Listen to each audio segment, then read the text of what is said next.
बिस्मिल्लाहिर्रहमानिर्रहीम। शुरू अल्लाह के मुबारक नाम से जो बड़ा मेहरबान और नहायत रहम करने वाला है। नबी करीम सल्लल्लाहु अलैहि वसल्लम ने फरमाया, बुखारी मुस्लिम में है, नबी पाक सल्लल्लाहु अलैहि वसल्लम ने फरमाया, 7 हलाक करने वाली चीज़ों से बचना। फरमाया अगर तुम इनमें चले गए तो हलाक हो जाओगे। 7 चीज़ें हैं जो तुम्हें हलाक कर देंगी। या रसूलुल्लाह सल्लल्लाहु अलैहि वसल्लम, वो कौन कौन सी?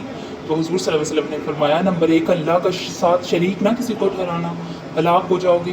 दूसरे नंबर पे फरमाया जादू ना करना, हलाक हो जाओगे।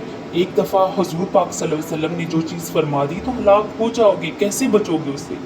3 नंबर पे नबी पाक सल्लल्लाहु अलैहि वसल्लम ने फरमाया, जिस शख्स को कत्ल करने से अल्लाह ने हराम करार दिया हो उसे कत्ल ना करना, हलाक हो जाओगे।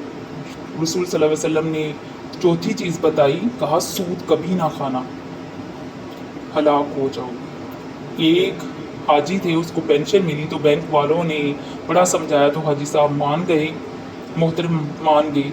तो कहने लगे नहीं जी वो कारोबार पे लगाते हैं, बड़े बोले वाले, पता सारा है, और देखो सब कामों के बावजूद मुस्तकबिल बैंकों में पैसे उस अकाउंट में रखे हैं जहाँ से मुस्तकबिल सूद आता है। हुज़ूर ने फरमाया ना करना ये काम। तो कहती है मैं सूद पे पैसे लगा के कारोबार चमकाऊंगा। तेरे नबी करीम सल्लल्लाहु अलैहि वसल्लम ने फरमाया तू हलाक हो जाएगा। तो कहते हैं मैं मिल लगाऊंगा। हुज़ूर ने फरमाया हलाकत है, जो तुम्हारा खालिस माल है उसकी बरकत भी इससे ज़ाया हो जाएगी।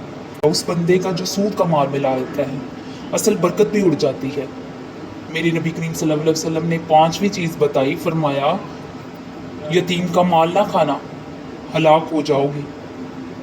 और 6ठी चीज़ जो नबी पाक सल्लल्लाहु अलैहि वसल्लम ने फरमाई, कुफर से जहाद हो रहा हो तो कभी पीठ पीट के ना भागना, हलाक हो जाओगे।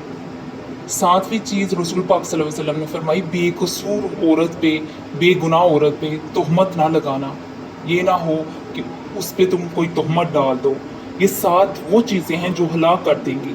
अल्लाह तबारक तआला इन 7 चीज़ों से हमें बचने की तौफीक दे। आमीन सुम्मा आमीन।